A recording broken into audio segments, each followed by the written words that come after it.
I'm Jake Miller. I've been with Biomerics for 16 years, and I'm currently Commercial Director over our Micrometals group.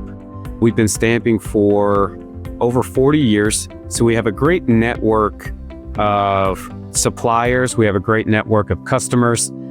We participate in trade shows multiple times a year. This allows us to stay in the know of what's happening with the trends, and we monitor that and make sure that we're staying ahead of that. We constantly keep an eye on our technology. We run state-of-the-art presses in Winston-Salem with our Bruder, our Perkins, and Komatsu stamping presses that are able to satisfy the types of products that our customers are looking for. Yeah, our stamping group has grown quite a bit over the past few years. We mostly concentrated early on in very high volume electrical components. Now when you come and tour the plant, you'll see more of a variety of presses. We've gone larger with our stamping. With our 110-ton Komatsu stamping presses, we are able to stamp much larger components. This allows us to reach a different market with the products that we're targeting. A couple of areas that we've continued to grow in is with our heat treating and our laser welding. So secondaries that are necessary for metal components.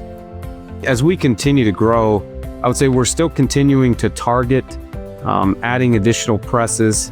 We want to make sure that we always have capacity when our customers, have opportunities for us. I see us venturing into potentially some more raw material opportunities. We personally are investing heavily into our nitinol manufacturing. So where we have a very good foundation, I see that market continuing to be a necessity for med device. And we want to stay out in front of that and supporting the nitinol manufacturing market. So stamping naturally is a very automated process with your feed and take-up systems as is. But when it comes to secondary operations, we've taken some steps towards automating secondary process like in-die assembly. There's opportunities where we can eliminate potential labor that adds cost to the product. And if we can automate that, we've successfully done that on products in the past. And I could see that being a continued area of growth where margin and price continue to be very competitive. Yeah, so here at Biomerics, you'll find a lot of our stamped components in many everyday medical devices. You'll see us a lot in the single-use disposable surgical market. We're doing a lot more in the robotic surgery areas as well, endoscopy, drug delivery, structural heart. And additionally, we're doing a lot with stamping needles to support the diagnostics area as well, and CGMs and other products.